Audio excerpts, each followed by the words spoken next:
Hey, sis. Hey, sis. And hey, y'all. Welcome back to Hold Up. Let me call my sis. I'm T. Jamaica Polk, affectionately known as Deconstructing Neuro. And I am Lamia. Do I know my name? I am Lamita. Lamia. Lamita. Like Demita. Okay. Janet is my Her. aunt. Lamia Radiant on all platforms. Well, the one platform that I'm really on. I am starting up TikTok. We're gonna get that ball rolling after this weekend. Yeah. I keep I actually am bullying on you it now, into it. though. I actually am on it. I just haven't really like gone in and like followed anybody, but I'm on Clearly, there. because I was just in TikTok earlier today. So I'm like, Yeah. it's all right. We'll get you up to speed and whatnot. Yes. Yes. Yes. But yeah, big sister, I'm actually really excited about today's episode. Like we got Yeah. a lot to cover, and yeah, let's just get the ball rolling. Okay. Something that we've been talking about over the last couple of days has actually feeds into what our watcher and dancer is going to be.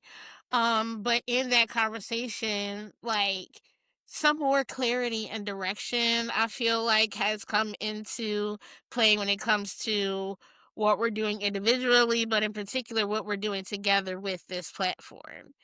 And I think the question was like what is our goal, you know, because yeah, we had this idea that felt organic because we genuinely have these kind of conversations all the time and always wish that we like recorded them for posterity.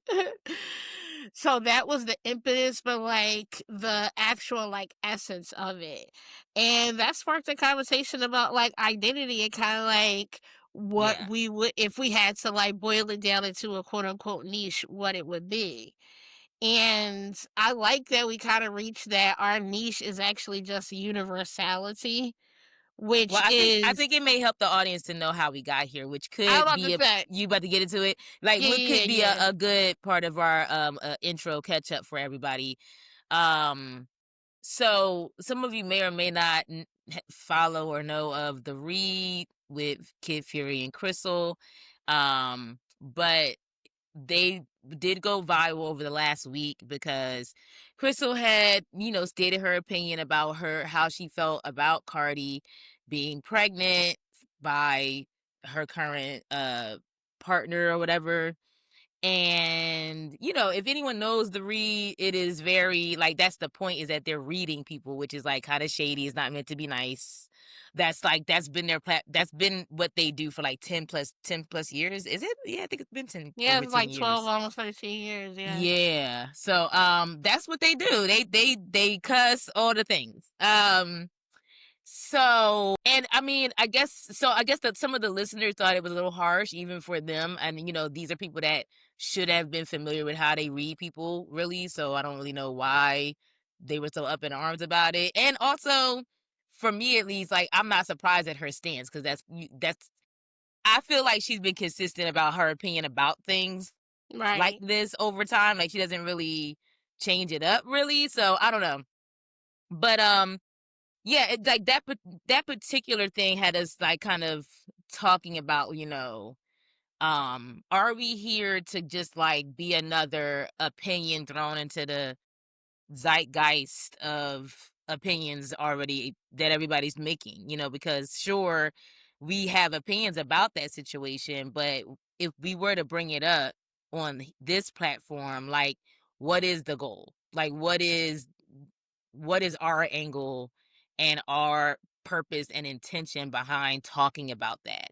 So right. kind of give your um perspective on just that, Absolutely. yeah. Yeah, that's a great way to set it up. So, yeah, my perspective on that is that we kind of came to the understanding that our perspective is universality. So we live in this world. We're not separate from it. So obviously we are aware and impacted by the things around us. So we're not immune from talking about things that are part of pop culture. But the goal of discussing those things, at least for us, isn't to perpetuate our own ideas about it or our own personal opinions about it, but rather to use what's going on to draw attention to the fact that it serves as a mirror to reflect back to us things that we need to address or patterns of behavior in society. And that's why universality was the word or the quote unquote genre that really spoke to me, because we could talk about anything. We don't have to get boiled into, oh, it's just pop culture, or oh, it's just the arts, or oh, it's just science, or oh, it's just philosophy. It can literally be all of those things, because our purpose in talking about anything, when we have these kind of discussions, is to draw attention to how things look different on the surface, but at their core, there are patterns. There are things that are just universally true.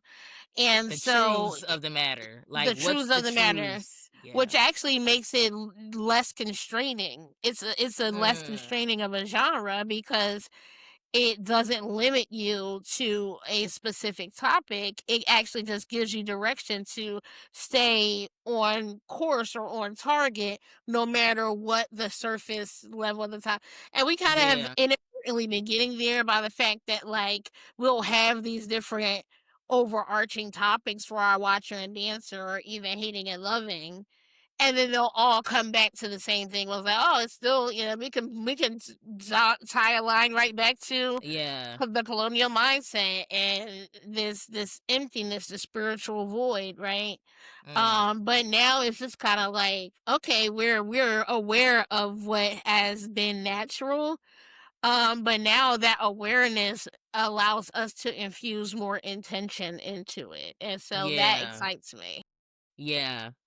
Um, yeah, I mean, like, and just to bring it a little bit home before we, like, dive in or get a little lighthearted a bit, but like it's to drive it a little home more for those listening, like with the Cardi B thing, right?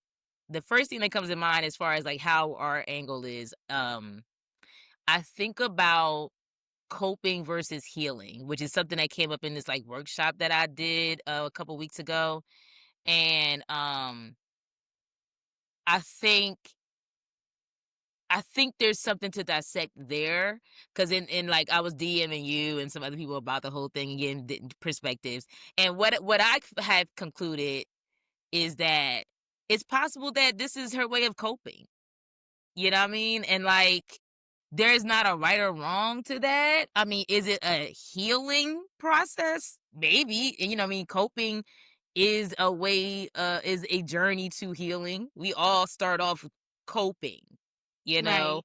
Right. Um, so there's that. And then I also thought about how, like, back to your point about white supremacy and how everything is pretty much steeped in that, and how like there was a time where like we like to talk about how like the guy she's with has all these baby mamas and all that stuff. And I mean, sure, in our society that is looked down upon, but in other societies now and in the past, that's just what it is. Like, it's not seen as a negative, So I don't know. It's one of those things that if we wanted to give space to it anymore, we could really like. And that this is just for the audience to get the idea of what we're talking about here. Like, we would take these topics, and it would be less about like trying to say if she's right or wrong, if somebody's right or wrong, if their decisions are right or wrong.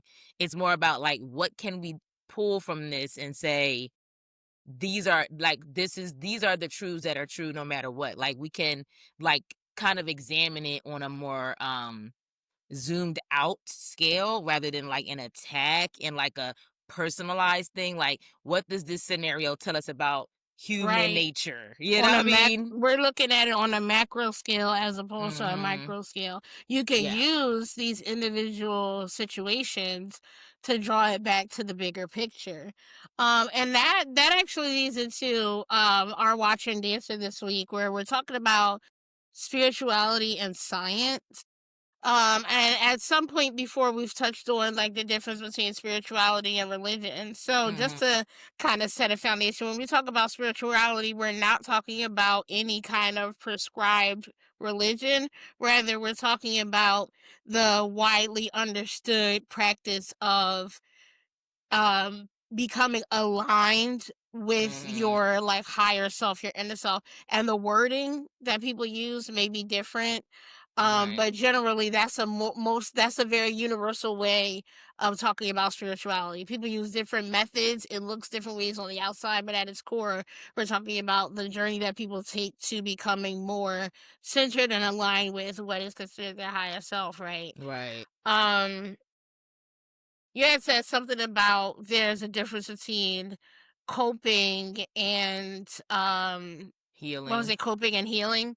So that actually reminded me of something that we were talking about recently where and I have notes because like girl, you know Yeah, we was going it was a lot. I've been having a lot of challenges. This week has been so uh crazy.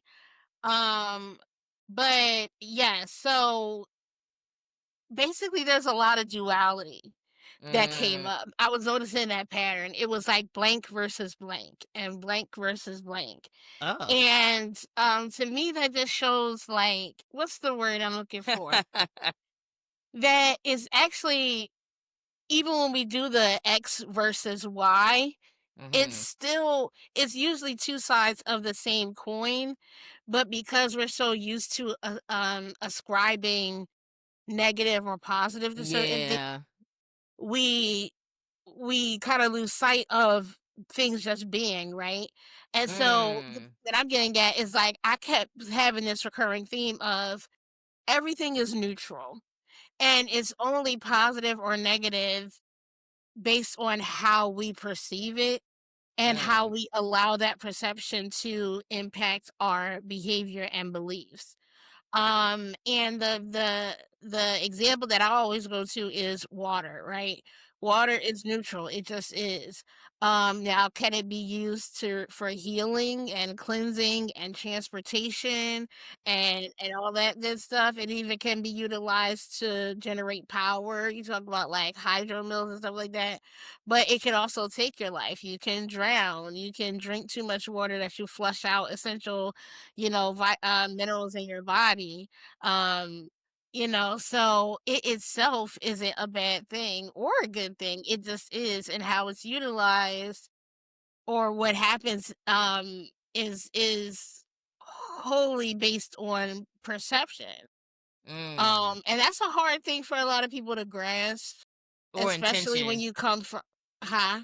Or intention really with that Yeah. example at least, but yeah. Right, but I think that that's a hard concept for a lot of people to grasp because we're pre-programmed in this society to externalize everything, and so it's hard for a lot of people to like accept their own uh sovereignty and role that they play in certain things. So it's easier to say, "Oh well, that was God's will," or "That was the devil playing with me." You could say that about Mhm. any situation and, there's you can find some way to spin anything in a positive or a negative way. And to me, that just proves that nothing is one thing or the other. It just is. And Yeah. science backs that up. It doesn't contradict it. Hmm. Yeah, because I mean, to your point, like when the concept of at least the coping versus healing, and then there was another I was in the group that was happiness versus joy. Um Mm. right. And there was and the other thing that they wanted us to like make a dance about was freedom. And I was trying to figure out, is there like a something versus freedom? Because but what I'm getting at is like, okay, at first, when we were first doing it, I thought it was like, oh, happy or coping is not necessarily negative, and then healing and joy are positive. It was more like happiness and coping are temporal. They are inferior to their counterpart. Happiness is external things are making me happy for right now, whereas joy is internal and longer lasting, It's a less. state of being as It's state of opposed being, to right? So yeah, it's in a sense superior to happy, but it's almost like, but happy's not bad, and sometimes you got to go through happy to get to joy. Same thing So with that's why coping. I wouldn't say one is inferior or superior. Right, It's right. just one is more fleeting and one can be more lasting. But the Mhm. thing is like happiness. So yeah, happiness has a connotation of being temporary, but I feel Mhm. like happiness to me is just a temporary awareness of joy. Because if you are always in a state of joy, that just becomes your normal Mm. state of being. And then these little moments that bring your awareness to the fact that you are joy are Mm. like those little glimpses of happiness. So I feel like that's the only reason why it seems like it's fleeting is because if joy is who we are at our core, Mm. beneath the thoughts, beneath beliefs and conditioning, then we're always joyful. Mm. But the thing is like we're not always happy because we don't always remember that we're joyful. But the Mm. times that we're happy are times that we're being reminded of that natural state of joy. Mm. And that actually, I don't want to jump ahead, but that makes me so excited for this book club that we're starting. Mm. Because I'm revisiting some of the books that are on the list, and I was listening to one a lot today, and yeah, just so many freaking downloads and Yeah. like it's really cool. But to go back to what I was saying, like how science actually supports spirituality, Mhm. it's like when you understand that they are not two separate things, they actually are the same thing, and you stop looking at spirituality as like this magical mystical thing and look at it as a science by another name, then you'll understand why they actually support each other. And what looks like on the surface is two different things at their core are the same thing. And I always say this example. It's not the most popular movie, period, or even the most popular movie in the MCU, but the Thor movie, Thor, Mhm. Dark World, there's a storyline where the ether is this, like, substance that turns out to be the reality stone later, but at the time, it's just known as the ether, and these people are trying to get it, but this character, played by Natalie Portman, who was a human, gets infected with the ether, and so Thor, this god from Asgard, has to bring her to Asgard to be healed from this supernatural threat. And so she's on the table and the healers are doing their thing, and she's like, "Oh, is that a quantum field generator?" And they're like, "No, it's a soul forge." And she's like, "Well, does it do this, that, and the other?" And they're like, "Yes." And she's like, "It's a quantum field generator." And the thing is like it's both. It's a soul forge and it's a quantum field generator. It does the exact same thing.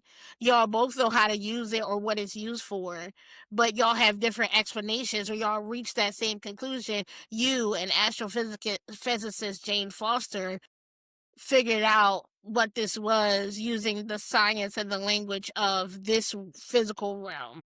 But the Mhm. Asgardians who live with different rules of their physical realm know it Yeah. as a soul forge and still know how to use it, and like you're In coming a to the same similar way. conclusion, and exactly you're coming to the same conclusion, but you're using different language and you even have a different understanding of it. But once you remove those surface level labels, you get to what it is at its core, not what it's called or how people view it, but what it is at its core, and that right there is truth. Well, I um almost feel like science kind of had to tap into spiritual truths in order to discover a lot of the things that they've discovered and invent the things they invented, understanding that, Absolutely. that vibration is a thing and like, all these different like, how x-rays work and how you can like, you know what I mean? Like whatever the mechanisms are and whatever they had to like, whatever science had to utilize in order to develop certain things, I'm like, these are probably just already spiritual truths anyway. The energy and all that, like stuff you can't really see with your own eyes. They had to Before tap you into that. before you can create something, you have to imagine that it could even be. Mm. So these people who create these theories and then find physical evidence that support it, um, they're not. What they're basically doing is they're bringing into the physical, observable realm what was already Mm. present, right? And so I feel like people do that in many different ways. So artists and creatives do that by channeling through their art. Science is as much of an art as it is as it Sign. is a study, Right. Yeah. Yeah. Yeah. because there is a level of being able to see beyond what is already there in order to get to it. It's a metaphysical thing as much as it's physical. And I think that because we live in such a world that is separated, like everything is like it's a yeah, everything is separated. It's black or white. It's this or that. People miss how Categories. science Yeah. is just as spiritual as spirituality is scientific.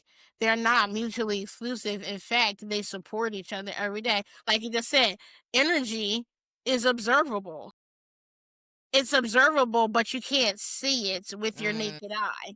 So it's something about us that had to intrinsically know that energy was visible or was a thing because we experience it. It's real because we experience it. So how can we observe it?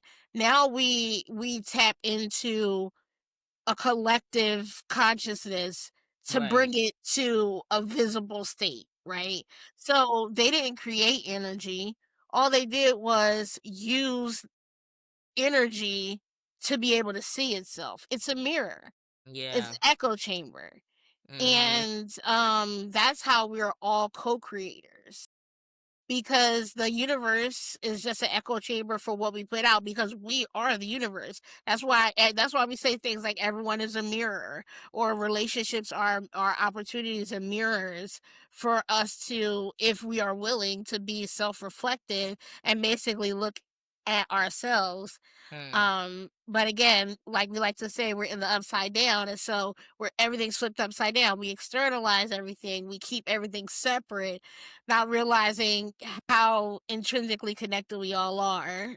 Is yeah, But this is wild, also man. why I know for sure spirituality is truer than religion, because the fact that it does align so much with science, that's always been the thing with like religion and science. A lot of times is like they always button heads, right? Because it's, like they always got a problem with each other, because at the end of the day, religion tries to make science align with it. Whereas like spirituality, in it's just like y'all discover energy, but this is how we've been operating off energy. Now y'all just named it. Now y'all just figured out how to, how to make it power cities now. But like Right, we've right. been we've been in tune with it. Um, through nature and all of that stuff. Like it's, I don't know. I think, science and spirituality really are more of a marriage. Like So religion is for sure not spiritual. religion is just a tool. It's an amalgamation of externalization, right? Because if you think about it, all religions have rules, and these rules, at their core, on the surface, they are marketed as something that is supposed to liberate. But when you look at them at their core, the rules, the mandates, the culture that surrounds those religions ultimately force you into subjugation and dependence on that religion, and doesn't invite free will and thinking and like or on your own, right? or And individuality so at all. so Right. I don't think that spirituality is superior. Spirituality is still at the core, but what happens is, instead of people taking that opportunity to use whatever connection that we intrinsically have to source to look inward, they use it to support an externalization.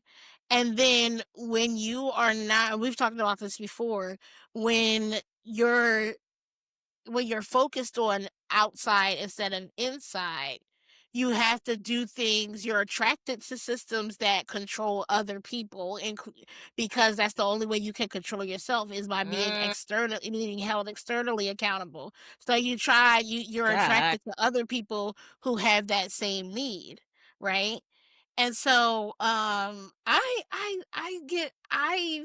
started to be intentional in moving away from certain language that is loaded with, like, comparisons, right? So I'm Yeah, not I gonna can say see that. something's superior or inferior. I'm just saying, okay, so this is more aligned, or it flows.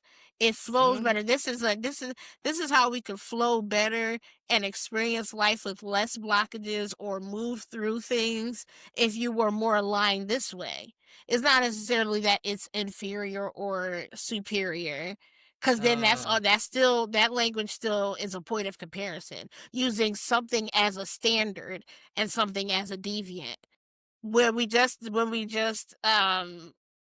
basically, like, solidify that nothing is totally one thing or another. It just is neutral, and it's all about our perception. So that's why I try to stay away from language that, like, compares things as inferior or superior, because what works for me isn't always going to be the path that works for somebody else.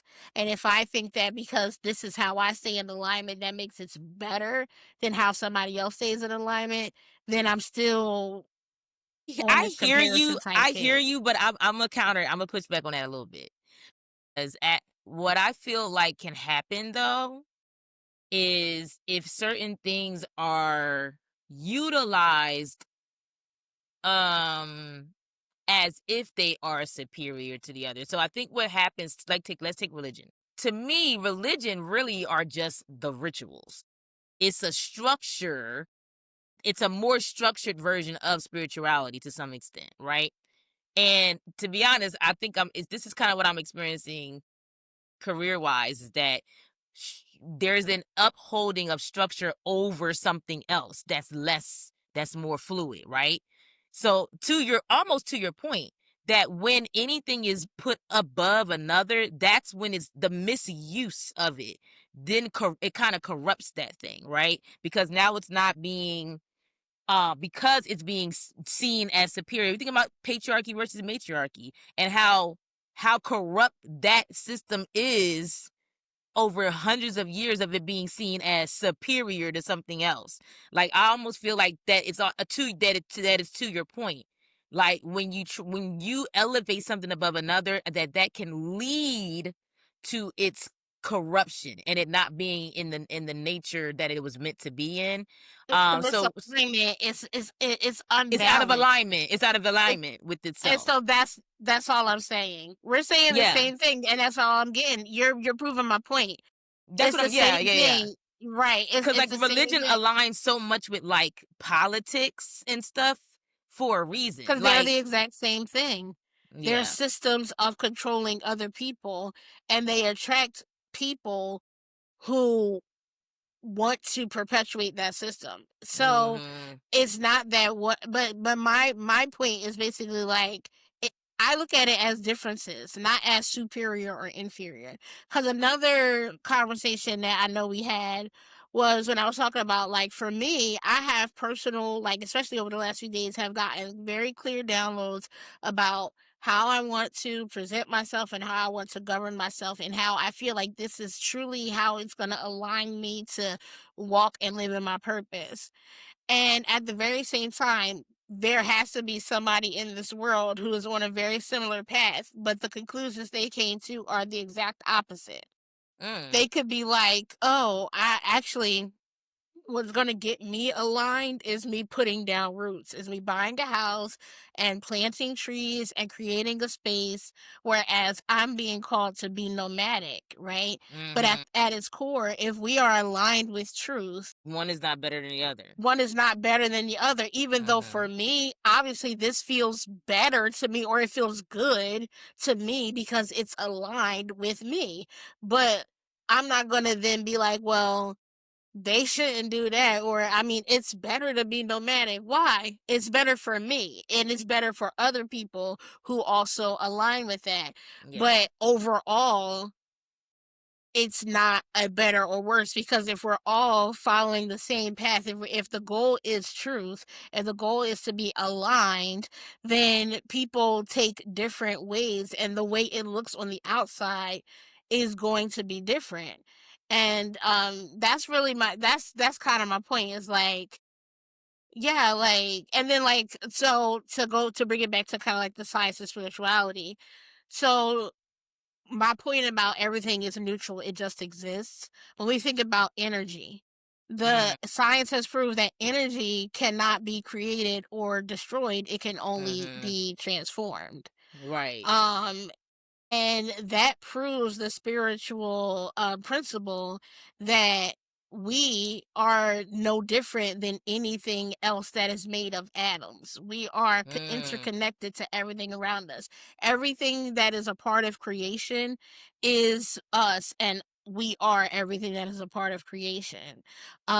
And so we are matter, we are energy, and we cannot be destroyed or created. We can just transform. right. And yeah, like, that is a very, to me, that's a very freeing, and yeah, it's a very freeing Well, realization. to your, I'll say this. I don't know if we should even record it because this might be interesting. Because I completely agree, and what I'm realizing is like kind of reiterating what we just said is that basically what to me seems to has been the cause of so much of humanity's like just everything that has been so that has gone so the devastation of human history and current human history. It's just the idea that just thinking that anything is above another. White supremacy is about believing Mhm. you are better. All of the things that are really corrupt are really they're that way because they think they're superior to other things. You know what I mean? That's at the end of the day what it is. And I think it's safe to say that is not okay. Like if I know we're saying like everything's neutral, but what I feel like is not neutral is ever saying something is inferior to you. That is what has caused wars and just so many things that don't have to be. Yeah. But with that said, it's almost like gosh, how to put it? Um, that is what we are that is what things like a podcast and anything. This is what society thrives on. There would almost be nothing entertaining or nothing engaging with one another on the mass scale of media without that. Let's be honest. Like, I'm kind of feeling like a little bit of a like wall. Not that I want to make everything an argument. I don't. I think what you're saying is absolutely 100% right, but I think that's the act that I think that's what media knows is that if they made people realize that there would be no entertainment. There would be no this is what people like. They like tension. This is what gets viewership. They're unfortunately catering to It's this. only that way because we've been trained to believe it's that way, and so we perpetuate it.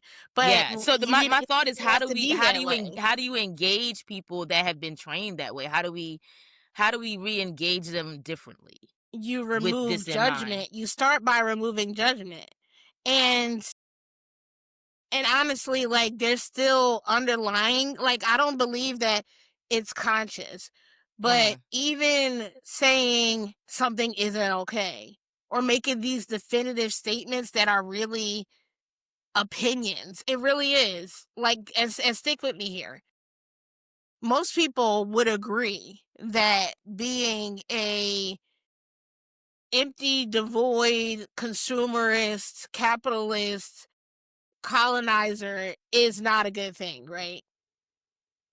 Because of its impact on other people. However, there's always a way to look at it where it's like, once you get to what it is, right? What it is a spiritual void, and the hunger is being fed physically as opposed to spiritually. Mhm. And once you know that, and you really truly know that, it's hard to judge. And I don't know if I'm, like, explaining it in the best way, but for me, it's like and actually it goes back to something that I've said before. It's like, if I can understand why something is happening, even if I don't personally like it, I can just kinda, like, move past it and not allow it to continue to weigh on me. It's kinda like it just I register it as it is, it exists, it is what it is, and then I let it flow through me, and I don't hold any attachment to it. And because of that, it allows me to observe things, even things that I don't personally like, but observe it from a view of no judgment. So it's like, do I personally think that these people who are like these megalomaniac, fucking capitalistic billionaires who are out here literally destroying the only earth that we have so that they can endlessly fill their pockets? At clearly how I'm describing it shows you how I feel about it, right? Mhm. But also, me having personal feelings about it doesn't change the fact that it exists, and me dwelling on or even just looking at the situation from a perspective of judging it as good or bad does nothing for me to move past it or move through it. It keeps me stuck, right? And there's actually a spiritual concept. Obviously, you know about the seven chakras, right? And Yeah. so they can also be seen as energy centers. And you've heard of blocked chakras and cleared chakras, right? So when you're in alignment, all of your chakras are clear. That means the energy is moving, is free flowing. That means that you are present, and anything that comes in, whether it's a positive experience or a negative experience or something that you perceive as positive or perceive as negative, you experience it and it flows through you. What typically happens is a lot of people, most people's energy centers are blocked. And so something happens, it comes up against a block, and instead of it flowing through you, it gets stuck in you. And this is how we get into these loops of thought and thought creates emotion, and then emotion then affects your physical body, and then that tends to exert itself outward as opposed to you looking inward. And I know I'm jumping through a bunch of spiritual concepts right now, but like I really do feel like that's what happens a lot of the times is we have, whether it's your heart, your throat, your solar plexus, your root, whatever, there it's a blockage there, and whenever something hits up against that blockage, it stays stuck within you, and that's where it becomes thought, which becomes belief and emotions, which shapes your reality. But if you just don't hold on to anything and you just experience it and you stay present, it's like you can appreciate and recognize what you're seeing and not ascribe any kind of like, oh, well, this is good or this is bad. It just is. It happened. It occurred. You experienced it. Now on to the next moment and the next moment and the next moment. That's what staying present is. That's what Yeah. being in a state of non judgment is. It's not that things don't happen or that even everything you're gonna like, but Well, it's about not fighting it. let me put this on the record then, because with you saying this, how are we going to talk about homosocials with this? With this, we don't judge, nothing matters, don't have an opinion about it, everything's neutral. It just is what it is. It's not good or bad. Like, how are we going to now talk about these homosocials?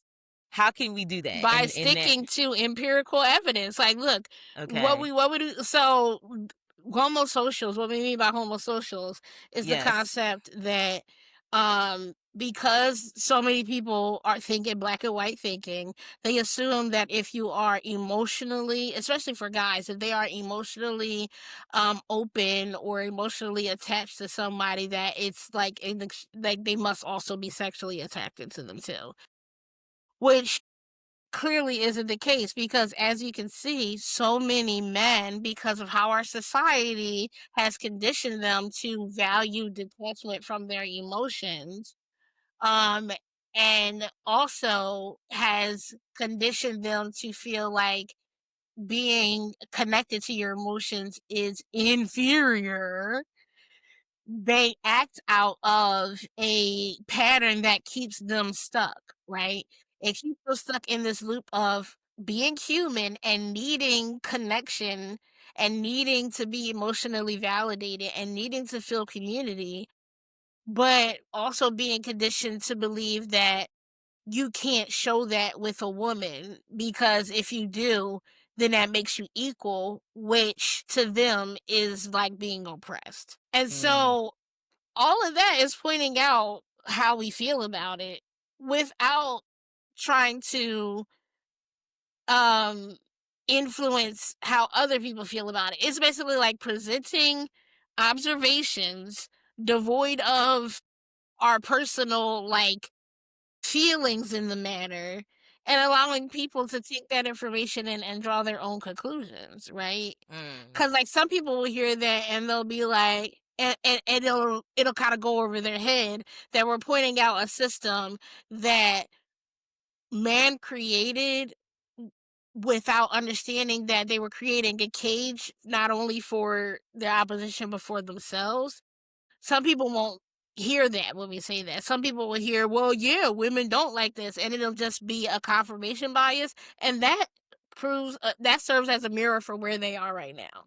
Then you'll have other people who hear it and they're like, man, I never thought of it that way, and then that might open them up to being introspective, right?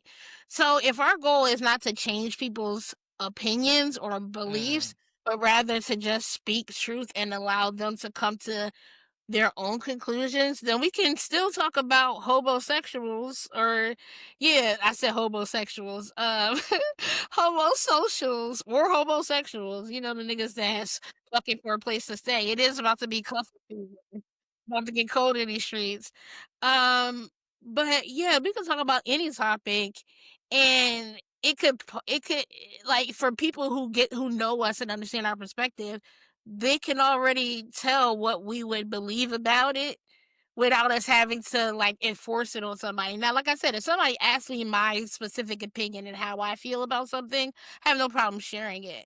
But if I'm trying to educate people, I'm not going to lead with how I feel about something. I'm going to lead with something that is true apart from me, something that is observable, something that is devoid of my personal belief in what it should look like or how it should be interpreted. See, okay, this is good. I mean, this is probably this is probably good because this is something I'm like, I hear you, but I really feel like it's such a thin line that it's almost like impossible to do, really. For instance, let's go back to Cardi, right? And there's one thing that comes to mind. Is she close?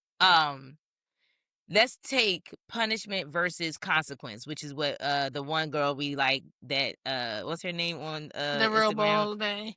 Yes, shout out to her. In one of her posts, she was talking about that, like how, like, with religion it's oftentimes, punishment versus where spirituality it's more like consequence of. So you're not like, it's not like if you do this bad and then it's gonna have this punishment for it. It's more like gravity. You throw something down off a building, gravity is just a fact, right? And that's the consequences, that thing is gonna fall to the ground. So, like with Cardi, for instance, we're like, oh well, you don't want to judge and da da da da da. But let's just extract the truth out of that. The consequence, right? She's already experiencing a consequence of making a similar choice, right? And many of us have experienced a consequence of making a similar choice. Could one say that Crystal was judging and being judgy? Sure. But someone else could also say pattern recognition, that she just is observant of the fact that over and over and over and over again, we see the result of this particular choice gives you this result. And I mean, maybe how she's addressed or expresses that, we could debate whether we like that or not, and that could be an opinion. But I personally feel like her stance on the matter is not an opinion; it is observable consequence. But again, this is why I'm thinking, like, if we're going to be in a space of like, I almost feel like I really okay. I almost feel like I either can talk about a thing or I just can't, because like either it's judging and it's like you're not in a space of like, this space that you're talking about being in, where you're fully just, I guess in a, untethered or in the present or all of the more like holistic way of being and viewing things. For me, I can't find the space where I can really talk about a thing without it somehow being a judgment in some way. I don't know if I'm there yet. I I haven't was just figured it gonna out. say, cause it's not impossible, you can. It's just right now, I guess the space that you're in, you're not able to see it, Cause even but like that how I'm doesn't mean hearing you talk because here's the about it thing, doesn't sound, you're it saying sounds contradictory a little bit. right, and that's cause like it feels like you're still stuck in it can't be both. Cause you're like, well, she said this and I agree with it. So yeah, you do, but it's also it doesn't negate that the opposite is true. Y'all have y'all opinion. So yes, she might be What talking about opposite? these observable patterns and blah blah blah blah blah. But just because she's agreed and made this agreement that these patterns always lead to bad results, she's forcing that idea on Cardi. We do not know how this situation is going to turn out. Do we believe we have a good idea based off of our personal experience and our personal beliefs? Of course. But we actually have no real way of knowing how this is going to turn out. And when you say stuff with authority about somebody else's situation, and give it an opinion or weight it negatively or positively, your that is a projection of how you see it.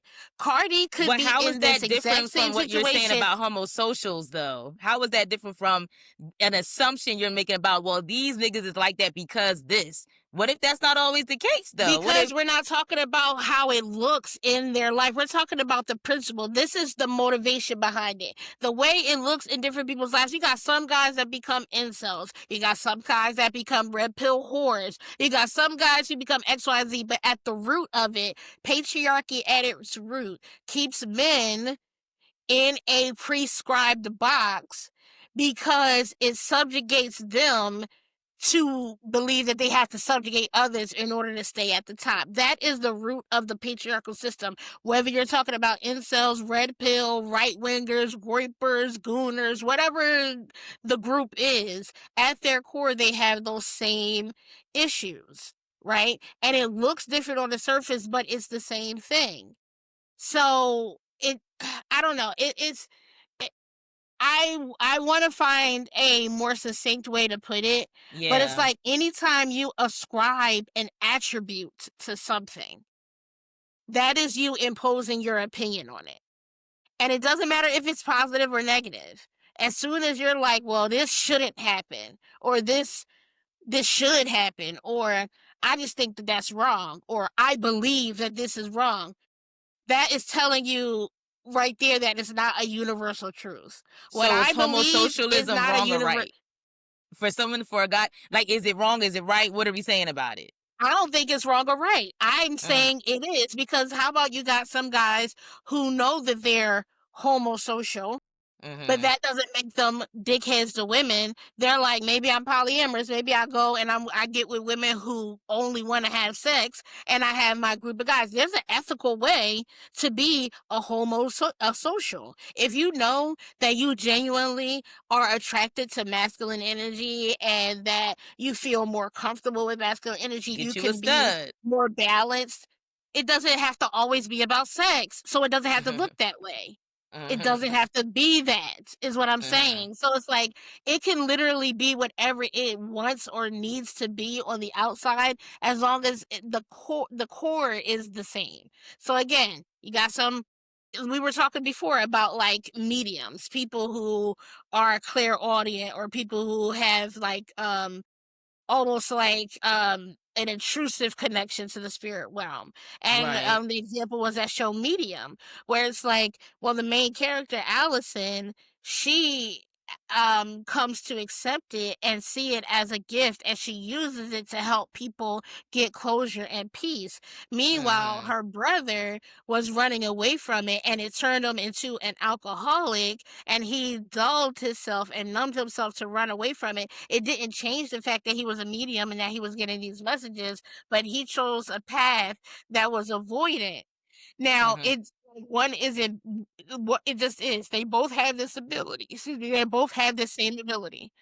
but one person took it this way and one person made these different choices. The same thing, we've talked about this before, how people could grow up in the same household, have the same, outward experience, but internally turn out completely different because Mm, it's about our individual choices.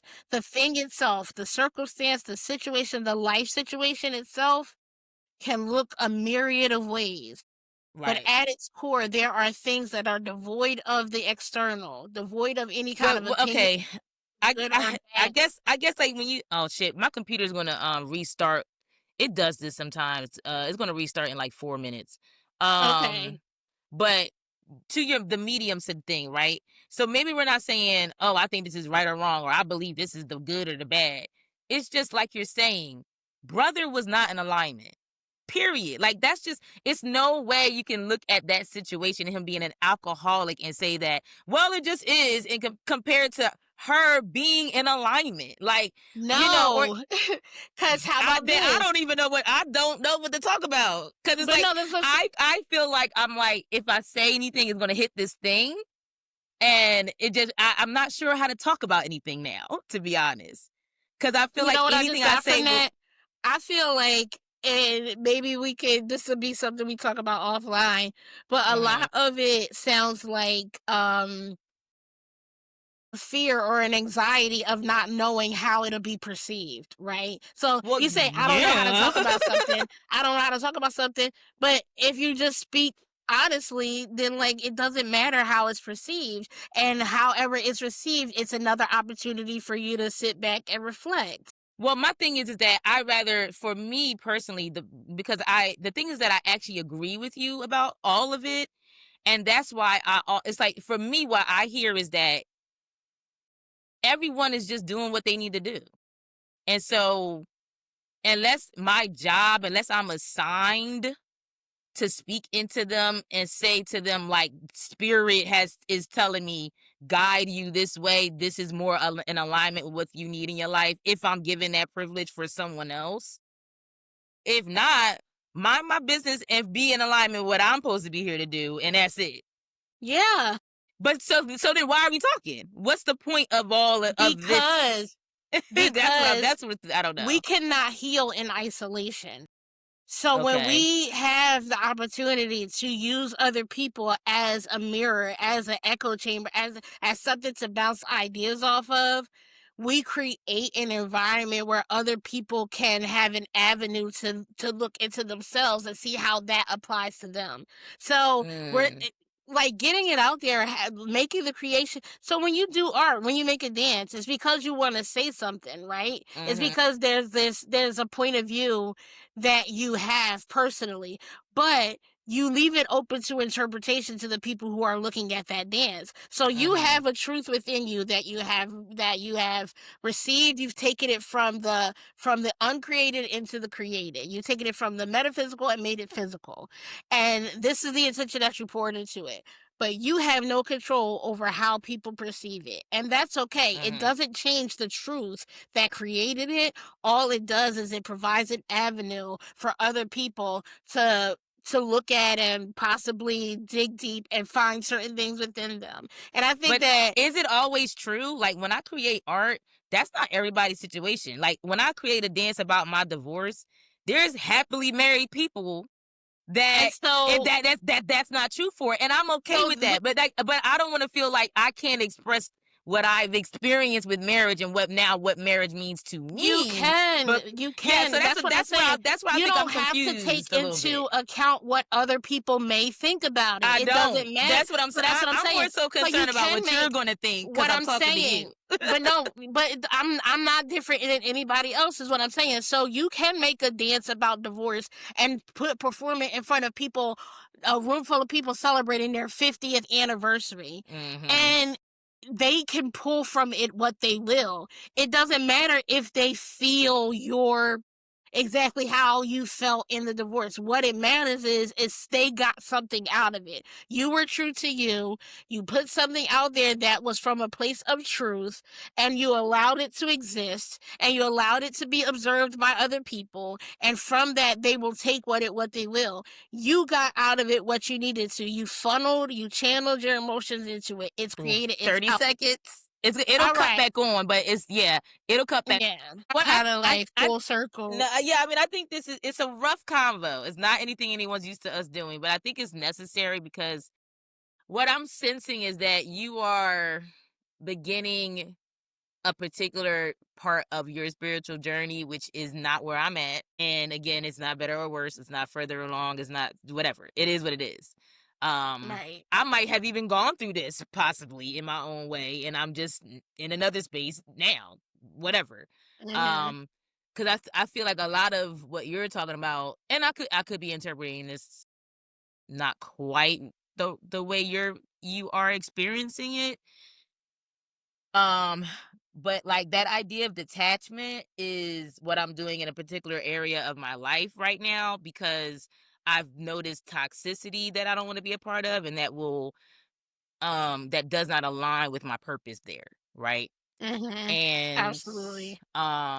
so I think what's interesting and I think that's maybe why you are like really excited about the book club thing because you'll be going back to like these principles and like revisiting them.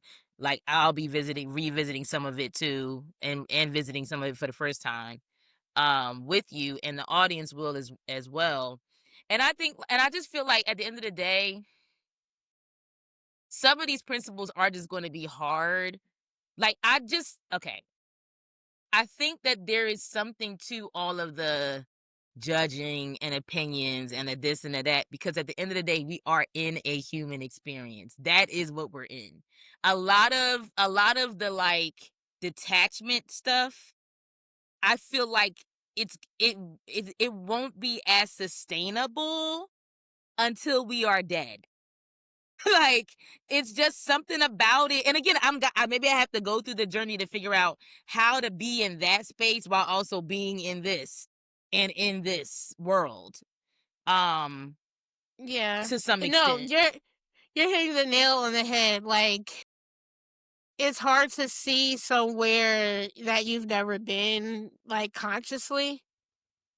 Yeah, I Cause mean, I've been exactly yeah. where you are. I've been exactly where you are.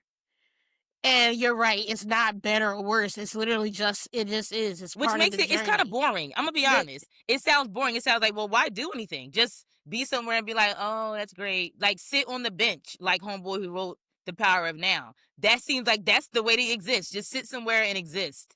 It feels a little boring. It feels like what's the point of doing so anything outside of what you are directly told you are supposed to do? Is kind of what it feels like to me. It feels a little like restricted. I got to be honest here because I'm trying to navigate be, without having the I full understand, and understanding.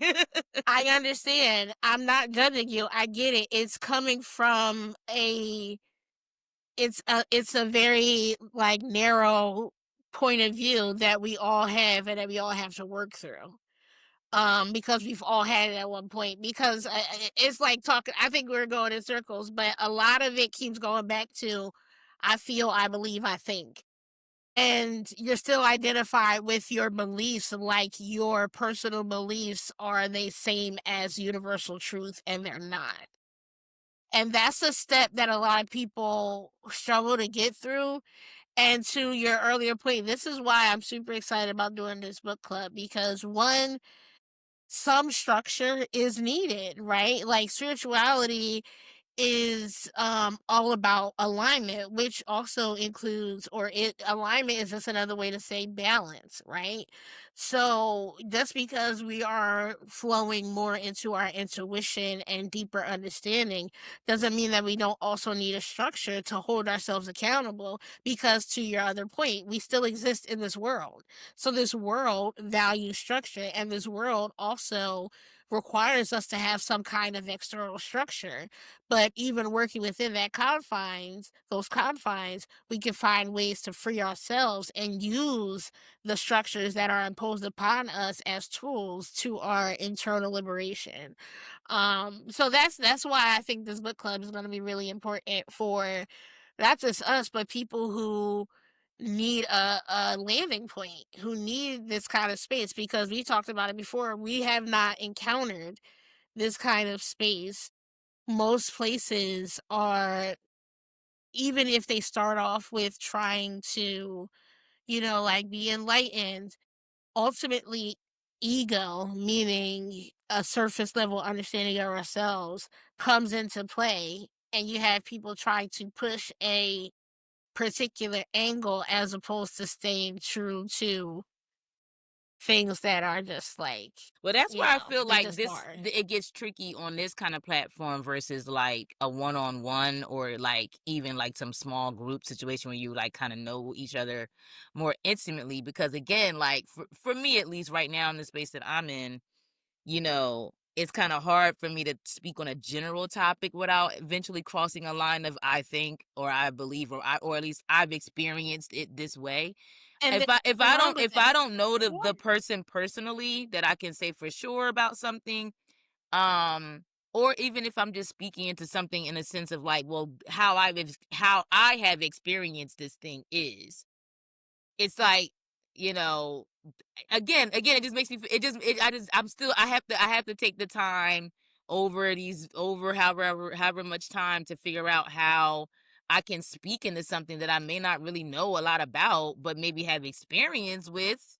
And do I speak my experience, or is that not a valid thing to bring up, in light of this? Yeah, You're that's it's talking about your experience. You can talk about your experience that because it's part of who you are. right. And it's not to say that So I'm even though I'm putting pointing that out, on someone. I'm just saying, right, okay, this is the and I think topic, that this that's is where the how I've understanding it. experienced it. Yeah. Right. I'm not saying that where you are is you have to try to force yourself to not be that way. If that's where you are, that's where you are.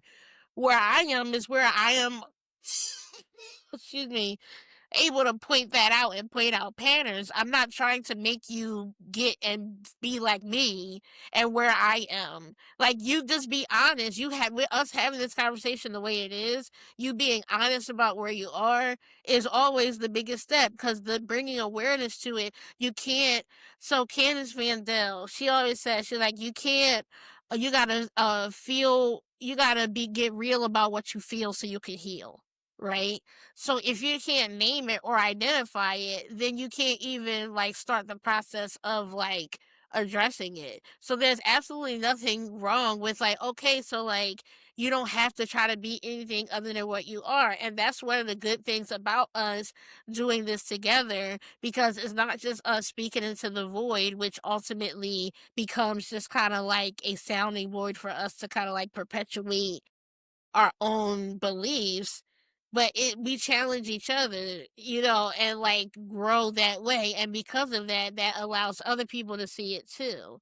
Like, Mm, I'm not sitting here feeling like, oh, see, just because I recognize that, it means that I'm further along. No, it's just that I recognize it because I've been through it in a different way, and it's nothing wrong about it. It's part of what helped me get to where I am. So I'm not looking like you gotta say anything other than what you're saying. Like, don't feel like you gotta censor yourself and be like, well, I can't say this because it's not judgmental. Yes, you can.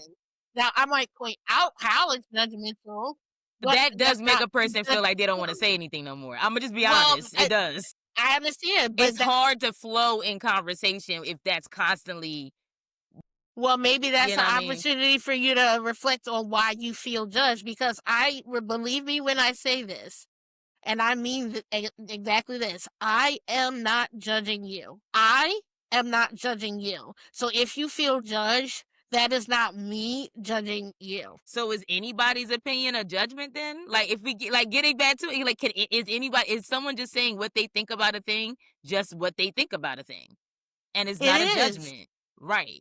It is, but to them, they may, and it doesn't matter how they feel about it. It's how you receive it. So somebody can be like, You bald, but you like being bald about yourself, so that doesn't hit you. But if somebody says something that triggers something that you already still judge yourself about, you're gonna feel like they're judging you. But I can tell you that, yeah, there might be some people who say things and they are judging you, but that's a reflection of them.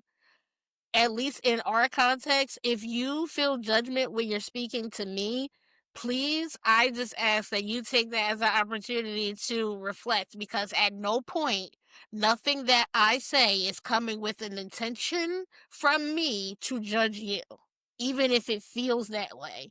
And I'm not invalidating how you feel, because I can very much say that how you feel is real to you, but all that is a signal for you to, like, okay, introspect and be like, okay, so why is that hitting me as like jealousy? What am I judging myself about that it makes me feel judged, when somebody who clearly is not looking at me as somebody that need, like, with any kind of judgmental eyes, says something to me. Yeah, yeah, that could be the case. I mean, it's weird. I don't know, because then that makes me feel like you can almost say whatever, and then like it's always it's my thing to deal with, which that's not fair either.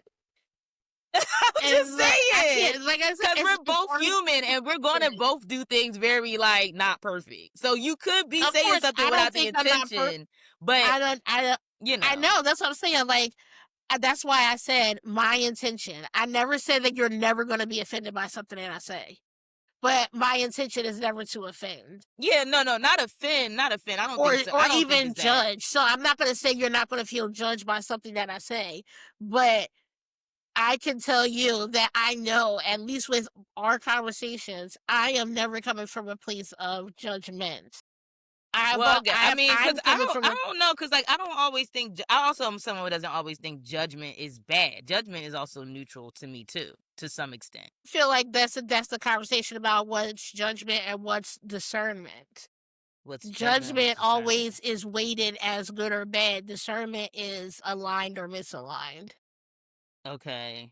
So that's why that goes into the difference of like changing, like being intentional about language. Actually, maybe to Mm, put on a little bit of a lighter note, couple of other downloads. So going back to our mutual crush, the real Bogome. You know how I was like, yo, that just reminded me of how much I love silver and gold, and how I've been feeling like I want to be more intentional with, like, how I accessorize and, metals and stuff like that, right? So then I went down this whole rabbit hole of like, okay, I had this download, but I'm also still autistic, right? I be wanting to know the why behind the what, right? So I flowed with the what. I didn't fight the what, but I did still do, my research to kind of like back it up, which is, again, this is a good example of spirituality and science, being two sides of the same coin. So I got the download, I wrote it down, and then everything that I got the download for, when I researched it, it just confirmed it, which is kind of cool. So so where is it? Where is it? I don't know. Girl, I've been journaling. So I was feeling that I want my right side to be my gold side and my left side to be my silver side. Gold to me was giving sun yeah. energy, silver was giving moon. Right. Gold was also giving me west and fire, Mm. and silver was giving me east and Like. water. Okay. Okay, so you follow me Huh. here. So that's what I originally got, right? Then I took just a couple quick notes. Gold is often called the metal of the gods. It symbolizes divinity, enlightenment, purity through fire, and spiritual alignment. The Mm. Baha'i faith uses the fire refining of gold as a metaphor for spiritual alignment and higher truths, perfection through trials. It's a metaphor also for inner alchemy. It encourages the refinement of thoughts and intentions to elevate consciousness and reveal one's true higher self. And then silver also symbolizes purity, but it's purity related to clarity, intuition, emotional depth. and protection. Very Mm, feminine energy.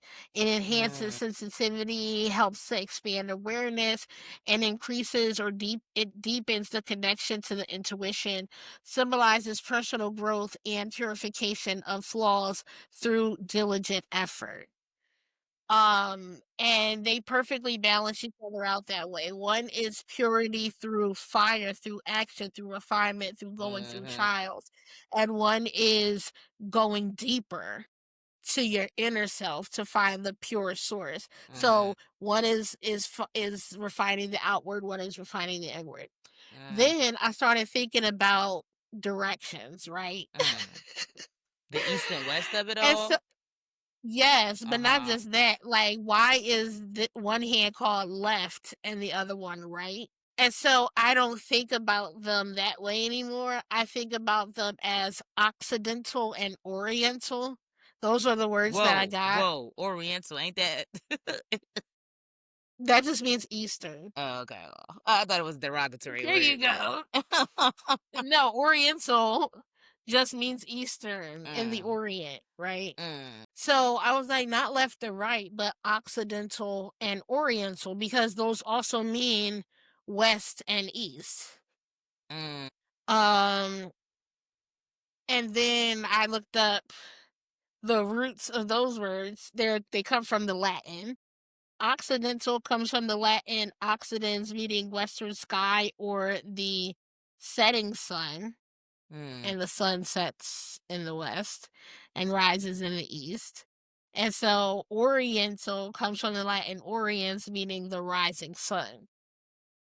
And Japan is often called the land of the rising sun. mm. Um, so yeah, I just think about that. And then north, you've heard of people say true north. Well, it's a spiritual metaphor for one's deepest sense of purpose, authenticity, and inner wholeness. It's like a compass pointing you to your true north. And it's like being centered, a fixed and immovable point of reference leading you home to your divine presence and Wait, wholeness. what is the true north? What? True north is like a fixed, immovable point of reference Okay. leading you home to your divine presence and Is there wholeness. a true north? Is that how they know which way of the earth it is? Like, We're because, talking about spiritually okay, within because, you, your true north, right? Not the actual like, because that's all relative too. You only have north in relation to south, east, and no, west. bitch, when you said how, if we are just an orb in this space, wherever, how the fuck do we, then we look at a map. We have been taught to look at a map flat and then just sphere it, right? And then that's supposed to be the earth. But what if, like, again, perspective? What if the real perspective is like on the other side? I don't know. It's fucking crazy. I don't even know. Like, if a rocket left the earth at a point where, like, from the bottom, wouldn't that be the top when they leave? To your point, like, you know what I'm saying? Like, they would be like, "Oh, we're looking at the top of the earth," but really, you left like Antarctica or something. It's just, this shit is a mind fuck. Um, and I really think that this episode is the mark of some new shit, because that shit is blowing my mind already. Which is like the reason why we can feel like, especially the way human history seems to be very cyclical. It's giving that, like, the earth might be moving a different way than we think. It may not be doing this. It It's, might. I feel like it's both. It's a Right, right. spinning. It's just It's not randomly just doing going this whatever. way. It's like it's just turning. And eventually, because it's a cycle, it's gonna go back into the same alignment it And was at everything's certain gonna feel points. upside That's down why again. astrology, people who were, pre the science we know today, read the stars, mapped out the patterns of the stars and the planets in the sky. And that's how they were able to predict things, not because they were mystical and it was some metaphysical thing, but it was observable and they Science and valued the position of the spirituality. Yes, yes. I mean, astrology to me is one of the easiest ways to bring that home. You know what I mean? Like, there's nothing more succinct than that. Like, we've got astrology from based off the science of astronomy, essentially. Astronomy and astrology are spirituality and science. That's how it's the same idea. Mm, mm. And there we go, folks. Honestly, you know what? Since we covered the homosocials, I don't really have much more to say about that. You know what I want to talk about with hating and loving? And this, Okay. to your other point, is definitely where we can literally just talk about our opinions because Okay. it's So what we we are good. personally We're good to hating do and that next loving. time. Okay. Yes, yes. I think Rocker and Dancer is where I want, we want to focus We can on ruffle, educating motherfuckers. yeah, and we can tussle. I mean, I think it's good for even the audience to hear us like not being in complete agreement with each other. Like that Right. happens. This bitch Like didn't talk to me we for a are whole year over some sisters. shit, and we We are we sisters. are sisters, and we are human beings. Like The I got we've You know who I fought the most in my life physically? you, me, You bitch.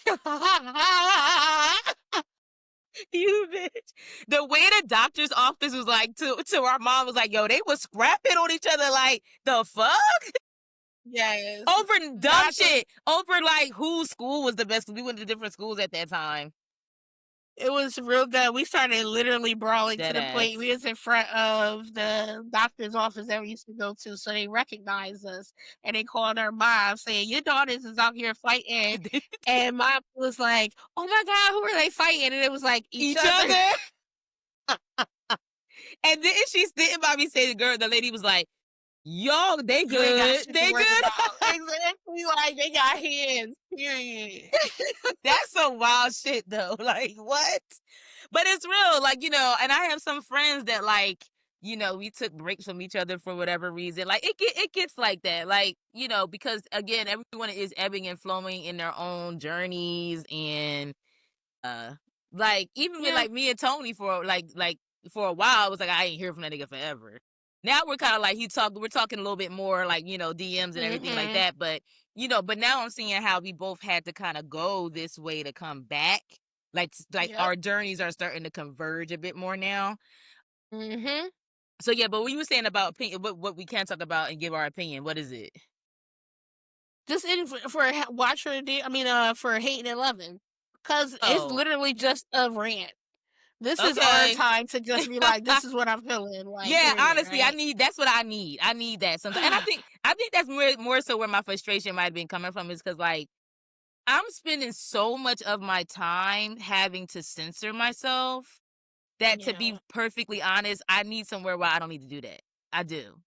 I And get that big sister. and so even if you notice that it could be a way that I'm saying like just talk to your spirit about how to say it to me because I'm spending all fucking day navigating not saying what I really think. Well, honestly, and let me ask you this: when we are just having regular conversations and we're not in particular talking about this, do I Mm-mm, mm-mm. make a lot of exactly? So I Not really just really. No, no, not I really. might I might ask a question because I Yeah, noticed something. Never like make an assertion, right. or I try not to make an assertion. I should say. Yeah. But in this kind of talk, like especially when we're talking about like spirituality and truth being like the ultimate. It's like some things just are and they're not subject to our opinions and it's breaking through that or trying to challenge that. What do you think about the term "my truth" and that whole thing? Then, in light of all of this, The way it's gotten co-opted, my truth is just another way of people saying what my I opinion. believe. Right, right, right, right, right, right. Yeah, I because agree. you can have your truths. I have things that are true for me that are not universal truths. And so just because they're true for me doesn't mean they're true for other people. So I can be like, yeah, it's true. Like for me, it's true that traveling is so fun. But that's not a That universal a truth because truth. some people have a lot of anxiety around it. It's a truth, it's not the truth. Mm, So that's my truth, but that doesn't mean that that's everybody else's. The problem is that again, ego, right? yeah. And the unwillingness to face ourselves, we externalize things. So we want our outside world to look a certain way so that it can be what we see ourselves as, and that's a way of avoiding who you truly are, or even yeah, connecting to your actual truth. Um, so yeah, that's I my opinion agree. on that I whole agree thing. because as much as I'm about people living their own life how they want to, it did get co-opted a bit to like where like somebody can just be moving all kinds of crazy and it's like, well, it's my truth to do this even if it does affect other people really badly. Like again, I think that I wonder if that's the line. Like it can be like traveling for you can be it's true. It's your truth. Like you feel good traveling, but if you got to steal from somebody to do it, bitch, it's then your truth is a problem. If you Right. you know what I'm saying, it's a problem. It's a If you problem for other for other people, and because people. I'm imposing myself on others. Like I'm instead of me like like coming from within and being aligned with what's gonna naturally help Mhm. me to And do this thing finding that a I'm called to way from do. your will, you're finding your own way to make your truth Basically what manifest. manifestation is, Yeah. it's where you utilize your internal power to make your external circumstances match what's going on inside. That's manifestation. But people do the opposite. They take from other people because they're in a lack mindset, or they feel like I can't have this unless I take it from somebody else, instead of realizing like you'll have whatever you desire once you realize that that It's already is in you. right, exactly. That makes sense. That makes sense. So yeah. Mhm. Mhm. I'm getting there. But real quick, let's lighten it up a lot. Talk about your the products thing. I think that's important. Bitch, yeah, There is so this no is a hate opinion and love here. it. There's no opinion here. This is just straight facts. Nah, well, this is facts for us, is my opinion. But some of it, I feel like people might be able to relate or whatnot. Yeah. So this week in hating and loving, right? It's actually not hating or loving this Right. week. I hate it and I love it. Right. I hate it. And the reason why I love it is the same reason why I hate it. Because the loving part feeds the little petty part of me, because again, I'm human and I get a little bit of satisfaction sometimes in being able to trick the system, right? Because the system think they tricking on us, They and really I get a do. little petty satisfaction when I can trick on the system. So I hate the fact that products are so heavily gendered and Branded that marketed a way. certain way and branded a certain way. And then when they do that, we have to pay the female tax, right? So if you are buying stuff, you're buying women's deodorant or women's soap or women's X, Y, and Z. Firstly, it's gonna usually be a smaller size and it's gonna cost more. But if you are in a bigger body, or you might be somebody with like a hormone thing and you might be a female, but you sweating more, you got more, smells going on. You could go for an extra large white, right? Or if you try to stay fresh, Bigger or deodorant stick or you're whatever. you're blessed with melanin and you're like me and you have naturally full lips, Big ass. and the motherfucking EOS chapsticks Right. don't always make the cut. And then you see shit like Dr. Squatch, right? Where it's marketed as this like rugged outdoor all Right. natural, and it's stupid because we've gendered everything and made everything associated with femininity in something inferior, Yeah. which then makes men scared to do things that they're supposed to do for their own health Right. because of how it's perceived to other people. You talk about people, they be not wanting to get prostate exams because going up the butt is gay, when it's not gay. If you're not gay, It's not gay things if you're can not only be gay. gay if you're right, If but you're they'll do shit gay, like that. getting a prostate exam is also not gay if you're gay. Okay? Right, if you have a prostate, go ahead and get that shit Get it checked, checked, like the bitch. fuck.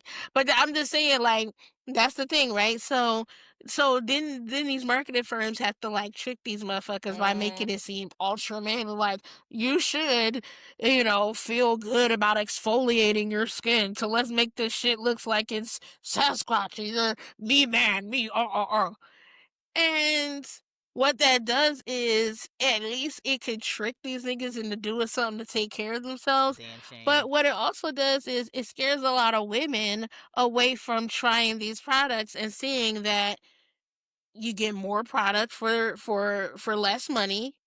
And a lot of the times they'll put more care and intention into these products for the men with like less chemicals and less additives than or the things that are marketed as gender neutral. Those Mhm. are also a little safer, but a lot of stuff for women is overpriced, underpackaged, like it's a smaller size, and Over then it fragrance too, like you over said, all fragrance. the It's just chemicals and like shit. and then you got all the stuff that's available to us, right? So I hate that we have been conditioned to be like, oh, I'm a woman, so I'm supposed to buy, Summer's Eve, and that's it. That's And actually then, worse for I'm a us. dude. Doing all that Exactly. stuff Like I'm a is dude, actually worse. so I'm gonna just buy X or whatever. I actually am fucking with this company so far, Dr. Squatch, Right. right? Because it's literally marketed for men, right? But when you read the ingredients, and I also got one of their bars of soap, which is a big ass square bar of soap that has natural ingredients in it and a natural exfoliant like from Mm. sea salt.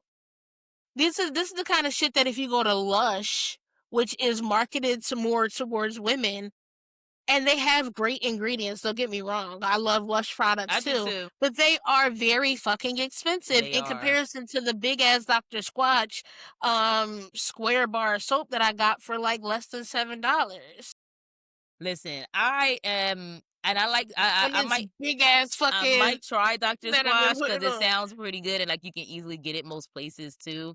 But I like Right. I always say, I'm always a big. I always usually frequent like the more Afrocentric places, like Mm-hmm. that sell the big ass raw shea butters and the big raw black soaps because Cause honestly, it's not it's gendered. not gendered at all. Firstly. They don't gender any of the scents and oils. There's no real gender to any of that shit. Like I'd rather go there and get a lot of my stuff. And like like you were saying too, some of this stuff that's marketed toward women, it don't always go with your pheromones. Like all that flowery ass scents, I hate the smell of that, and it doesn't go Mm-hmm. well chemically with me. Like I usually need Yeah. something more neutral. I don't really like anything too musty either or musky. Right. Something But more in that's the the middle. thing. Yeah. Yeah, like, but that's the thing. So, yeah, so even when I go for like oils, because I've been getting back into oils too, because they last longer and they're more Yes. potent. Yes. Um, I don't go for the ones that are usually marketed for women. I go for the gender neutral ones and even sometimes the more masculine ones because I Yeah. like Jasmine is my I favorite do like like scent Jasmine. period. I do Yeah. like Jasmine. But there are ways that you can make jasmine, like, musky too, and it doesn't always have to skew sweet, and those are the ones like, Lush, they have one, it's called Lust Okay. by Adela. My god, I you can't tell me I'm not the baddest bitch on the planet when I wear that shit, it Is smells it so jasmine based? It has mostly is it yeah, like okay. jasmine yes, and then they discontinued it, and it broke my heart, and I wish I knew they were because I would've bought another bottle, but they used to have this body spray called Flying Fox. That was the best smelling thing I ever smelled. Like, the way I feel about Lust, times that by infinity, and that's how I felt wearing I'm dead ass. Could Like, you still find the fly ingredients to that somewhere, even though it I'm discontinued? gonna look and try, but if anybody has a bottle of Flying Fox by Lush, just know if you sent that to me, we locked in, cause like, for real, like, that was you like, just the smell of it just made me like, the bad bitch activated instantly. Wow. Yeah, find out if It you can find those ingredients because you could probably whip something up yourself. It might not be exact, but it could probably get close. Nah, I But need that exact I need that see what it exact says one though, close to because the if it's that, fucking because baby. Lush is pretty natural. Like their ingredients are pretty natural, and you could probably get most of the ingredients. But that's Somebody make some Flying Fox. That's like I'm this not I'm not oil. buying a bunch of ingredients and doing that shit. Somebody who already know how to do this. Make me some Flying Well, Fox, send me some Flying Fox. Lush usually their products are made by someone like local. It's like made by someone. You know how they be like made by a person? Well, that's No? still a corporation. Like, yes, they're still made in Oh, small batches. They're made by you can see who it is, but it's not like somebody around the corner. Like, I okay. think they're a Canadian company, so they're like based in Canada anyway. But anyway, like I Hmm. said, I'm that about to look shit it up. was chef's fucking kiss. The Mm. bad bitch instantly activated. You couldn't tell me a goddamn thing Why when they I just sprayed on my continued it? Flying Fox. I know. I wanted to cry. I was like, no, but they do still have Lust, and I have a drop of the spray left, and I have a solid form, like a little a cream or like a balm. But honestly, I like the spray better. It's more concentrated. But yeah, so Lush is amazing. I love Lush. But they are a little pricier. And so if you are somebody who is, still wanting to be intentional with what you're putting on and in your body, you need to maybe look outside of the norm. And like you said, if you live near somewhere that has like an Asian market or a Middle Eastern market or an African or Afrocentric or a Botanica, something like that, where you can get like the raw things of shea butter and cocoa butter and things like that, and black soap and castor oil and stuff like Yep. that. That's also great too. But if you're like a lot of people and you're like, look, all I got is Amazon or Walmart, just start looking at the ingredients and seeing Right. what works for you. Like I said, I kind of gravitated toward this. So the Dr. Squatch, the first ingredient for this lip balm is beeswax, and then you have olive oil, castor seed oil, cocoa butter, shea, and then rosemary and flower extract, and then the vanilla and bourbon. All So of that those are stuff all is the so ingredients. neutral. Nothing about that give me like Exactly. I don't know. It's weird. And then it's vanilla bourbon, and it has a Right. very light scent. It's not giving specifically male. And this is bigger. Like I think I have an EOS still in my purse because this is what I used to get. It's probably all Shit. kinds of ingredients in that shit. All kinds of weird shit. Firstly, it don't even have like a label. Well, actually, speaking of oils, look, I got two of them shits. Dick- That's getting low. But my Wait, EOS ain't even in here anymore. the flying fox you got was a what? It was a A spray, like in a spray? spray bottle. Okay, because I do see the the hair conditioner flying Nah, it was a spray. spray. Dang, let me see. Yeah. Because it says it's Yingling, Ylang ylang Ylang and Ylang, Jasmine. Jasmine. Look, Bitch. Oh. okay, here we go. Here we go. Body spray. Please tell me they brought it back. I haven't checked in a while. They might have brought it back because I'm looking right at it. Oh, don't get my hopes I mean, up. you could at Hold least on, get let it me see. online, I think, because I'm I'm I'm looking I'm online. looking, bitch. Hold on. Lush. Stop. Okay, this is the ingredients for the spray. Water, glycerin, linalool, I don't know what that is. Jasmine absolute, lang ylang oil, cypress oil, palmarosa oil, benzyl alcohol, benzyl benzate, benzyl the eugenol, farnesol. But the scents are the jasmine, the yin ylang, the cypress oil, and the palmarosa oil. Those are the fragrances. Bitch. This shit got 5 It's stars just a too. shower Everybody love it. gel. Yeah, it's a shower gel. I want the I spray. thought I was looking at the spray. Look, this is what I'm looking at. Keys. Let me see. It's the spray bottle. Yeah, are you on Lush.com? Yeah, but I just put in the Google flying fox and then body spray came up. That's the second one down. First the shower gel came up and then the body spray came up. But I mean, all I'm saying is you can find a way to just make that shit yourself dead ass and get somewhat close. Might even be better because it won't have all that other shit in it. I'm buying You can this. No, you can you're make not it. gonna You convince said I'm me buying it. I'm buying to it. make this. I don't. I'm just gonna buy it. Like, why would I fuck around and try to make this when they've already perfected it? I don't need to Not reinvent the perfected it. wheel. Not perfected it. Yeah, it's discontinued because 3 months ago somebody said it was my favorite scent in the world and I can't find anything nearly as Oh, it is delicious. Please bring it discontinued. back. I mean, I'm the type of bitch that would try it. Like I would be like, okay, I'm gonna make this water. I'm gonna make this rose water based or something. On all the Yeah, oils. nah. I used to be like that too. Trust me. Oh yeah, You know, yeah, I yeah. done had a million fucking bottles and ingredients to do different things. I done made candles. I done made That is true. stuff out of ceramics and all this other shit. They used to I have want that. I don't want to and have that to is buy all the shit to it. make it. I just want that. Yeah. That's it. They had a scent called God that used to crack me up too. Did you ever smell that one? Mm-mm. It was. I was like, if God had a smell, I think it would smell like this. To be honest, like that shit was crazy. But yeah, y'all, that's a cute little tip for everybody. You know, Get y'all into it. niggas. Even dude wipes. Dude wipes is another one because That's all they insane. are extra large like wipes. And then they either are unscented or I got the chill mint, which is just peppermint and Right. eucalyptus, and they feel quite refreshing, by the way. But yeah, you can get you some, and they cost less than them little flowery ones that smell like fake ass lavender and Exactly. mango and pineapple and shit. Like, you know, don't Over don't here be fucking up your constrained by pH the balance gender. anyway. And Like, then and then on the flip side, niggas, you might want to slide over and get some skincare products from the female line and stop using a 10-in-1 shampoo, conditioner, face wash, 10 shaving in cream, one body wash.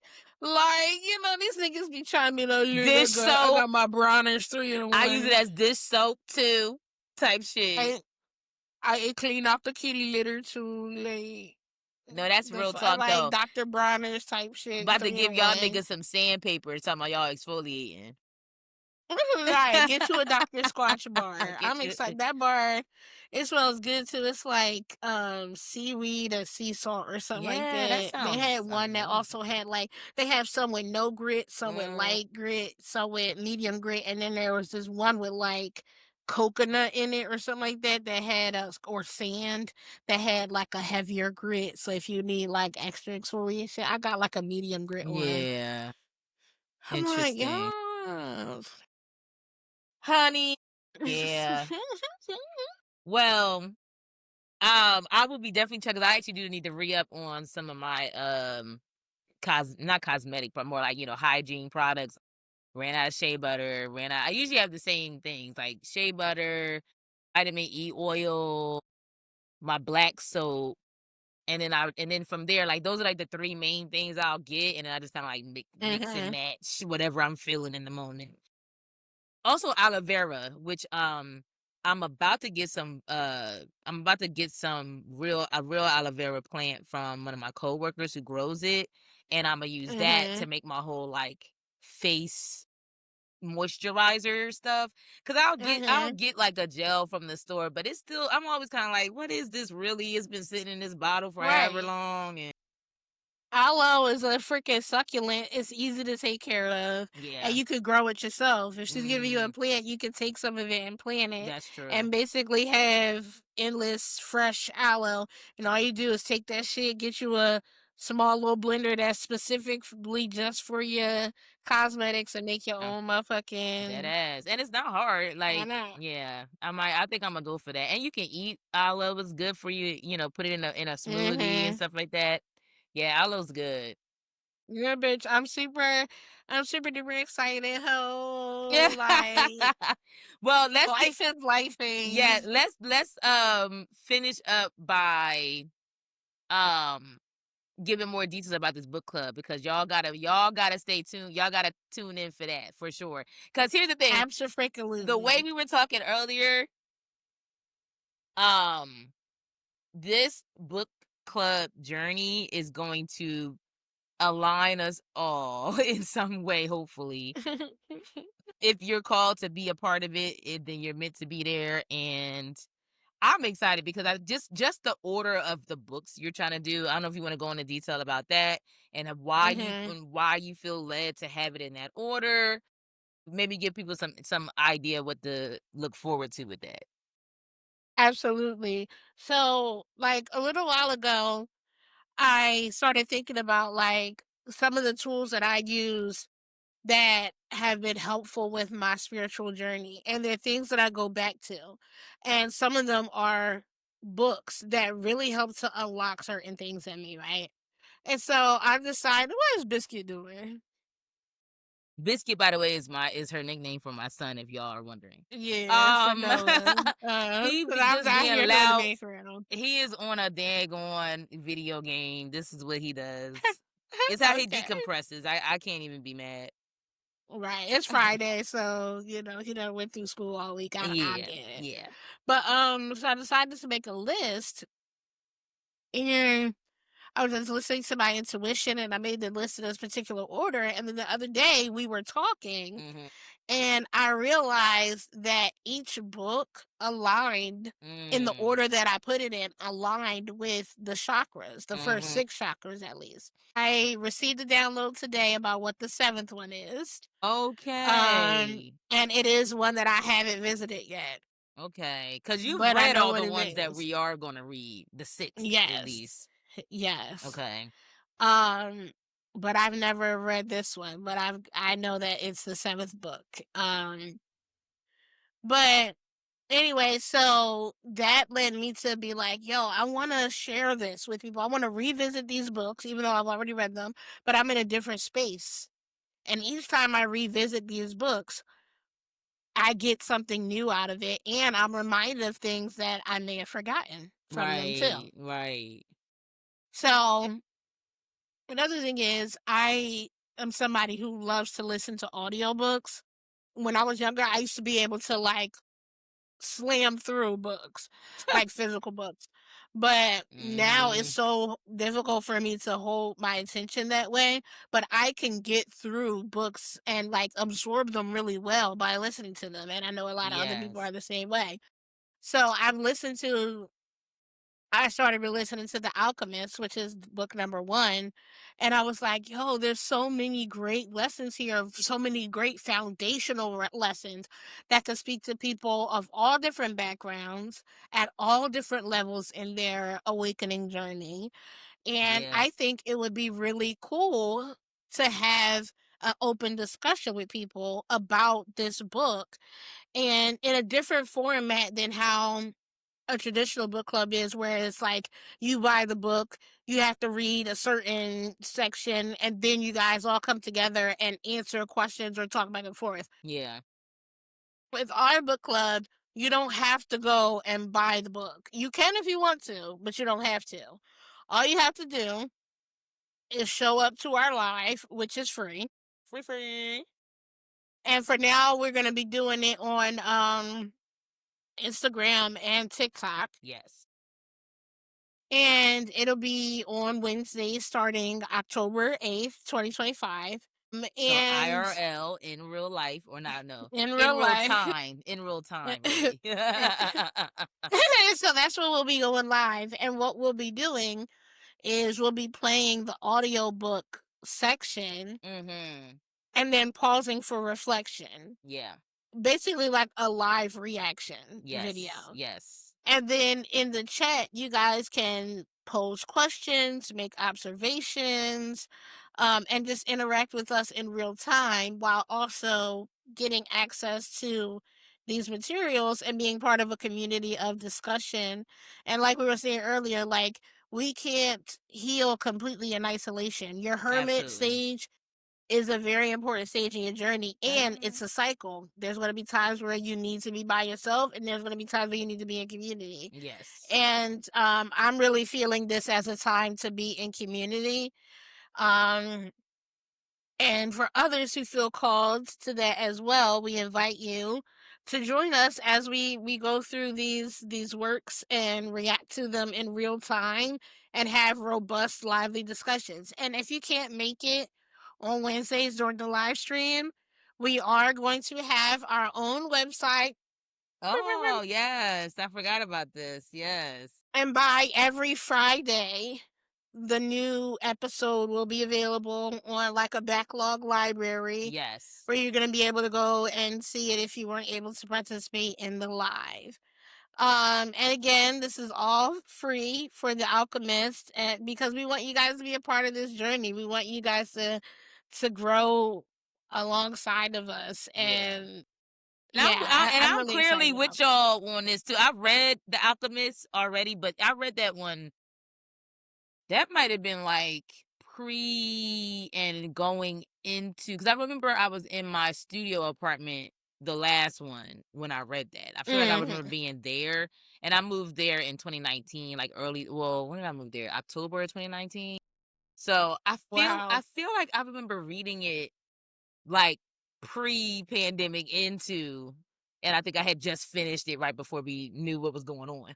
So yeah, like, and it's been a while, and I read it just the one time, like, and I kind of like took it in really quickly, like, because the thing is that that story, from what I remember, is pretty captivating, like you want to keep reading it. Yeah. So I think I read it pretty fast, and I actually finished it, which nowadays, like, I've been treating books like slaves. Like, I get through 3/5 of a book, and that's it. Like, We can't get through a single goddamn episode without you saying something that literally makes my jaw drop. You get on my fucking nerves. I love you, big sister. dude, listen, that was a good joke, and Wow. it also had historical facts. Okay, but that ass, like, I like Bell Hooks' book, All About Love. I still got 100 pages, Mm-hmm. or a little less than 100 pages left of that Same. book. Um, the Four Agreements, I've read 3 out of the 4. And Well, mine, that's book number two, that is book so number we gonna get 2. through that together. And I didn't read that intro. That whole thing about how he got there, I was like, I'll skip that. Let me get to the first agreement. So technically 3/5 of a book is what I read of that. What's another one? Oh, I don't think I've read the other ones on the list. I don't think I've read. I haven't read The Tethered Soul or The Power of Now, but I forget the other Yeah, one. well, I don't want to jump ahead and give out the Yeah. whole list, But anyway, so but I've been yeah, really, I'm trying to be better at finishing books. So this is going to be my yeah. accountability process. And again, look, we're on a spiritual journey, but you need a little bit of structure Yes. to help, keep you, accountable, especially when you're in community. So, yeah, I'm really excited about it. We have 7 books. We're Mhm. gonna go through it week by week. And Hey. yeah, I'm really freaking excited about it. But we're starting with Lit. The Alchemist. So, like I said, you don't have to buy the book, but if you're somebody who likes to read along, or you need like a physical medium and you like to take notes and stuff like that, then go ahead and find a copy of it. There's plenty of used copies online. You can find really good used copies that don't already have annotations in it. Right.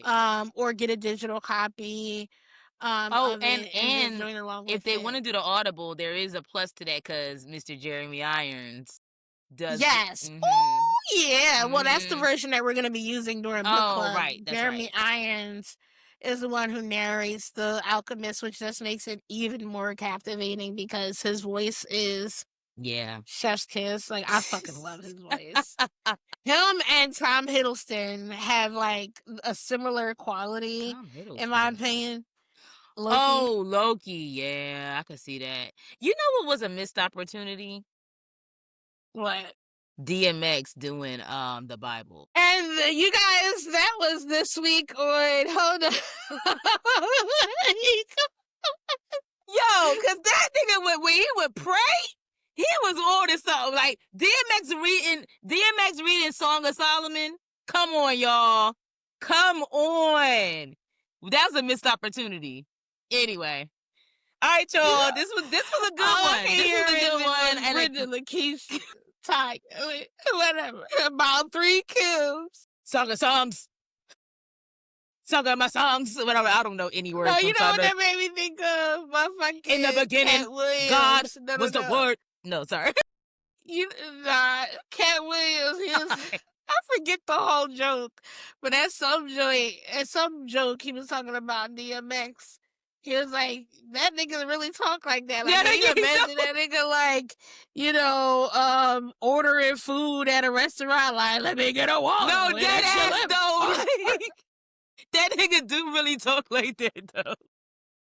God That rest the shit had dead. me crying. R.I.P. Yo, 'cause that was a special man right there. I ain't gonna hold you.